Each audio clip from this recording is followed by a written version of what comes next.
is Yolis, and then Jay. Again. Alright. Today we're gonna talk about the culture crush, which is something really cool that I never knew about it until I came across. I was grateful enough to be part of this culture crush newspaper that they came out this year, 2019, and I was able to be part of it, and it basically just show the community I'm from, and also other barbers that were part of it. So it was very cool to just come out on it. And as I he says, I'm very humble that I really don't show a lot of my accomplishments. Yeah, that's very true. I always tell him that and compliment him on that, because that's something that a lot of people don't have nowadays. And you know, like, people love to show off and just very prideful, and that's something that Jay is not. And I think a lot of people that know him or that have gotten to know him through our videos can tell that he's not, you know, your typical show off. I'm just kidding. No, I didn't even know that he owned a barbershop actually until like months later. I met him in June, and then when did we start doing videos? June. January. No, we met in, we started doing videos in January, and that was when I actually came to his shop for the first time, and I had no idea that he had a shop. So that says a lot about him. You know, he's super humble. So what actually... Definitely, before I cut off, so I came out, I don't know if they got pages, but it's a pretty big newspaper, which is kind of cool because we don't get to see that often. So you can see, look how big this newspaper is. Look at how handsome. Yeah, so it was kind of cool to be part of this, you know. Wait, what does the quote say? Oh, the quote. Go ahead, read it. So it says, Chicago is more than what people hear on the news. It's about helping your community and others spread love. Barbers donating their time for good. That's what it's all about. And that's something that Jay said, and they quoted him on it and got the amazing picture out of it. So yes, and then definitely, like, in the end of the video, we're definitely gonna put the link to it. You could click on it and you can see a lot more stuff they're all about. Culture Crush. They're very amazing. They just don't do barbering, they do a lot of stuff to do with the community. And I'll also put credit to the photographer and the journalist that actually took their time to capture the 24 hours last year in 2018. That's where I came out of it, and to just share my story. It's amazing because again, like she says, you know, I'm not used to talking about a lot of the stuff that I've accomplished, and she's kind of bringing that, you know, to light so people could see what I'm capable of, because I've been doing a lot. He does a lot. Like, he's always working. I don't know how he does it. I swear, I think he never sleeps. And then I think we wanted to stick with it, like you said, like, you know, being humble. I guess that's just something I grew up with. I just, and we were just talking. I was telling her a lot that it's mutual respect. I grew up in an era where it's just, you know, having respect. You know, shaking hands, saying what you say you were gonna do, and keeping your word, and, you know, working hard. You know, and it says a lot. You know, at the end of the day, with wherever I work, wherever I walk through, I want people to just to know that I, you know, like, oh man, yeah, he worked hard. Yeah. You know, I don't want people to say I was lazy or, you know, anything. The best thing they could say is that I'm a hard worker. You know, so like I said, like, she's wanted to talk about this, and, you know, I think people need to hear great stuff about Chicago. You see his, like, the Cutting the Negativity shirt, and we talk about it, but I feel like a lot of people don't know exactly what it is. You know, they hear about it, and I know my clients have heard me talking about his whole thing, but what exactly is Cutting the Negativity, just so people know? Yeah, I think, long story short, Cutting the Negativity, a lot of people could relate to it. It means to eliminate or you know, all the negative stuff in your life. And it was just right to include the word cut in it, because that's what I do. I cut hair.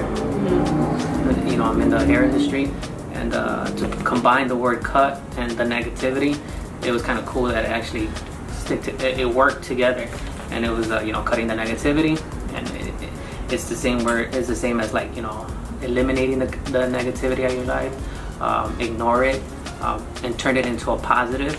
That's what it really stands for. How you could flip something negative and turn into a positive. And it could go into barbering. It could go into in life in general. So it just makes sense to, you know, put that positive word out there. Yeah, I think that's pretty awesome. Everybody that hears me talk about cutting the negativity, they like automatically think that it was like such a great idea. Like, how did you even come up with that? Well, actually, it was me and Randall Springs. If he actually sees the video, I've always given him credit for that. Does he have an Instagram? An Instagram. Okay. I'm gonna put his link. His link. He's the first one to ever capture me and actually believe in my 24-hour idea. And he was up for 24 hours capturing my 24-hour haircut challenge event that I did in 2014. And, that was the first one? The first one. And we were talking about it, and, you know, as I was throwing out words, he was able to combine those words together. And he's all like, you know, why not just cutting the negativity? You know, like, man, that's perfect. You know, and it was just a great, you know, collaboration with the words. So it took him and I to come up with, you know, the right words. So he already knew about the negative stuff that was going on in Chicago. So, you know, I think if God blesses us to collabo again this year with him, it's going to be such a great video and such a great probably film on the story, because I still keep in contact with all the people that has helped me from day one. So that's awesome. And like cutting the negativity, like I've never attended it, but I know that I will. You attended one event. Upcoming years. Oh yeah. It was a 4-hour event. Cutting the negativity events is not about. It's not all 24 hours. It could be 2-hour event, 3-hour event, 1-hour event, but it's based on just bringing positivity. Yeah, positive during that day and just giving back to the community. And just giving back. But yeah, I guess what I was talking about was a 24-hour cut challenge with cutting the negativity, which is something that I think is pretty like amazing. I don't know, like that's awesome. I don't think anybody else does that, right? No, nobody else does. Yeah. It's hard. It's a sacrifice. Yeah, and it's practically, from what I know, is him and then other barbers get together and they cut for 24 hours straight. And then where does the money go? Anywhere in the Chicagoland area. It goes everywhere. Just today we just had, you know, a nice dinner with JC. You know, he's a barber.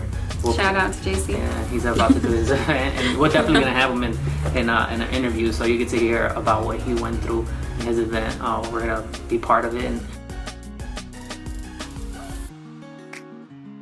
$150 is gonna be donated to the barber kit that me and him actually, you know, wanted to give back. That's our way of getting back. So cutting the negativity, that is how the money gets put together and it goes distributed in different ways. It does not just have to be in hair industry related. It could be in the community. It could be for a student. It could be for anything that's such that will make an impact for longevity. So that's something that's going to be impactful for a barber student. So that's kind of cool. That's awesome. Obviously, you're extremely humble. What drives you to be so humble? You know, like it's just. Oh man, that's a good question. It's just because I guess I know how it feels, you know, to look at. I was that dude no one really paid attention to. I was that. I looked at other people and I could feel their pain or see their struggle, and I just had. It's not pity. It's that I got it. I understood. I felt them, you know. So it's just like I'm not gonna be like that. There's no way. I'm not gonna be like that. And when I need to, you know, throw out, you know, my accomplishments to, you know, shut somebody down when they're talking bad about others and to their friends, then I'll do it. But until then, it's like anything. You know, you don't have to show off. You don't have to, you know, let people know you're great at this. You just let like they said, let your work speak. You know, let everybody else speak for you at times, you know. But when you need to speak out, you do it. But I think, you know, I thank my mom. You know, my mom, she's very humble. She's very hardworking. So single mom, right? Single mom. That's awesome. So I give it to her. Yeah, I give it to her. Yay, women. Just take it. Don't let this and anything else that you do make you change for the good, you know. But don't change, you know, where you're gonna look at your close friends and look at them like, oh, well, you ain't doing nothing, or like you can't, man. That's, I don't know, that's wrong. You know, I look at you and you say, you know, you stay well grounded and humble, because you know there you could remember we were saying, like, you know, not a lot of people get to live our lives, and you know, being able to reschedule and live a luxury life, you could say, of like, you know, having nobody that's, hey, you gotta be at work at this time. You know, you stay humble yourself to be able to, you know, not tell like other women that come across you, say like, well, they have to report to a boss or to somebody that checks in or clocks in, and you don't, because they could look at you, fellas could agree that they could say, and they could look at you and be like, oh, she's beautiful, like and look at how cool she is. You know, you could intimidate guys, but when they get to know you, you're just so different. Like, you're very you are approachable. You will smile. You don't have that don't talk to me type yeah. of, you know what I'm saying? Like, I think probably because like I've always, I mean, in the past for many years, I've always been rejected and looked down at, and like a lot of people thought, you know, even my family, you know, like as much as it hurts to say that, you know, like I remember, oh man, I don't want to say that because they're probably watching, but no, and I think they remember it too. You know, I remember telling my family that I wanted to go to beauty school, and the first thing they said was like, "You're not gonna make money off of that. Like, why do you want to go to beauty school?" But it was something that I always wanted to do. But they didn't know. Like, I bet you so many barbers and stylists that are looking. Sometimes their families don't know. Yeah. I didn't have my family. No one in my family, because here I'm the only barber. Like, no one Same knows. Here. Yeah. No one knew that. Yeah. You know, this industry could really bring income. Because, like, wow, that's actually something you could. It's a career. Yeah. You know? And I think both of us thrive in it because, like, we both are in it because it's our passion. It's something that God has blessed us with, the talent that we have. You know, we actually enjoy what we do. You know, we love. People might think that cutting hair. Like, oh, don't you get bored cutting hair all day? Like, but no, for us, like, we see it as like, you know, every person that sits in our chair is different each time, and we have a different relationship with each one of them. Like, we stay the same, but you know, like, we just, the connection that we have with everybody and just enjoying it all day, you know, I think it's... And it can't get bored. It can't. And it can't stay the same, because remember, every haircut, it could be the same, yeah. Or you do it again and again every week if you got a weekly client, or every 2 weeks. Can you perfect and can you consistently do the same amazing fade you did last week, this week again? Can you do it again? That's hard. Yeah. That's what you call a pro. That's what you call someone that could do it like that. Yeah. You know, like, not anybody could. Because imagine you doing it. So many people get dope haircuts that first week and be like, man, she did or he did such a dope cut last week. What happened this week? You know, for you to, that's why you have longevity clientele, long-term, faithful, loyal clientele, because you stay consistent with your cut. Yeah. By the way, shout out to myself. Check out that amazing beard that I did. Look at that. Look at that beard. Can you see that? So I just gained a new client. do thumbs up if you think she did an amazing job, but mostly we're gonna have a lot of thumbs up. So yeah. Any comments, you know, so rate her.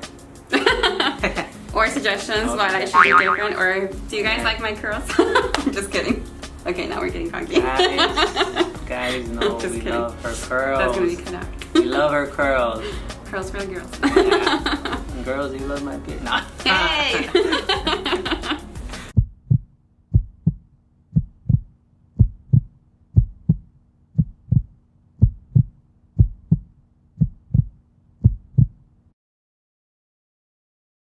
Anyways, I'm just kidding. No, you're good.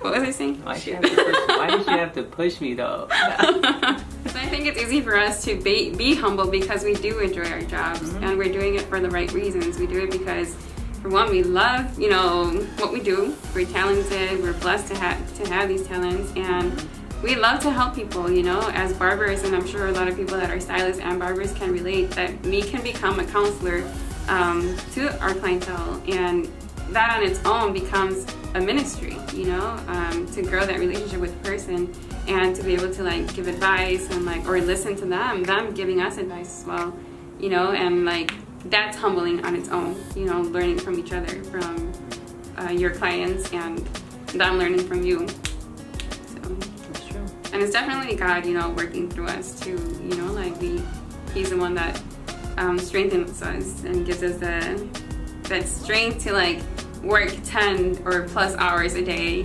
Oh Yeah, it's fun. I think it's more fun than, you know, not. Sometimes we get hangry because we don't eat, but. Hangry. Wow, that's a good one. I just never heard that one. Hangry. Thank you guys so much for watching. I hope you continue to follow our journey and barbers and stylists, we understand you say hangry. Yes. So anyway, stay humble and kind, and this is all for be grateful. Yeah, humble and kind, humble and kind. Don't forget to look back into where, you know, you came from.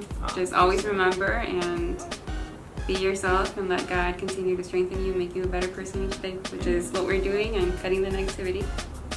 And you know that it ain't you, it's God. The one that puts you in the position you're going to be. He makes a bad situation a good situation, and he's the only one that could untangle the worst moments. Exactly. So just stay humble, because he's the one that's going to guide you. Yep, I agree. Cool. Awesome. Amen. All right, thank you guys for watching. We'll see you guys next time. Bye.